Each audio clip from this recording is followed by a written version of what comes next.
სოციალური უსამართლობა არის ის, რაც განაპირობებს მათ შორის განათლების სისტემის ხარვეზებს. ამიტომ რასაც ჩვენ შევძლებთ, არ მოგატყუებთ ეხლა ციფრებს არ დაგესახელებთ, ეს იქნება თქვენი სტიმულირების მექანიზმები, მათ შორის მატერიალური. ანუ კერძო სკოლები იქნება, სახელმწიფო სკოლები, შევქმნი ყველაფერს, რომ თქვენ აქ ქალაქში თავი იგრძნოთ ღირსეულად და თქვენ შორის გაჩნდეს რეალური კონკურენცია. ეს იქნება საუკეთესო მასწავლებელი კონკრეტული საგნების მიმართულებით, ეს იქნება წლის პედაგოგების ჯგუფი, ეს იქნება, არ ვიცი, 1000 ფორმატი, რომელიც დაუკავშირდება კიდე მატერიალურ სტიმულირებასაც.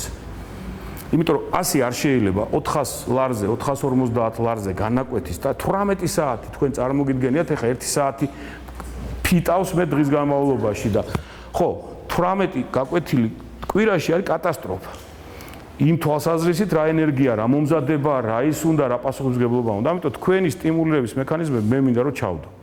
ერთადერთს რასაც გთხოვთ და რაც მექნება მერობის პირობებში თქვენთვის, თქვა ცალსახად შეთავაზებული. ეს არის რომ არასოდეს არავინ ჩემი თამადობით თქვენთან არ მოვა პოლიტიკური რაღაცა თემებისთვის დამეხმარეთ, აი მას მიეცი ხმა.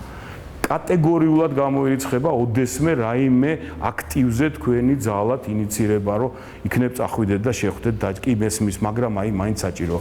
გამორიცხეთ ეს პოლიტიკანობა, ამ ქალაქში დამთავრდება პოლიტიკანობა, აქ იქნება საქმე, საქმე, საქმე. პოლიტიკურ პარტიებს ყველანაირ პირობას მივცემ, იქნება ყველა სხდომა გამჭვირვალე საკრებულოსი, დავაყენებ აი ამ კამერებს, აქ არ ვიცი აყენია თუ არა, კამერებს დავაყენებ, რომელიც პირდაპირ ეთერში საკაბელო ტელევიზიით იქნება ცალკე არხი, რას ლაპარაკობენ საკრებულოს წევრები და მე ან შერწყება ამ დროს, რომელიც იქნება საკრებულოს წევრი იმისას, რასაც ლაპარაკობს, ან თქვენ იამაყებთ იმის, რომ ამ დრო თქვენი პრობლემები გამოიტანა და კბილები დაიცვა და გაიტანა ეს გადაწყვეტილება.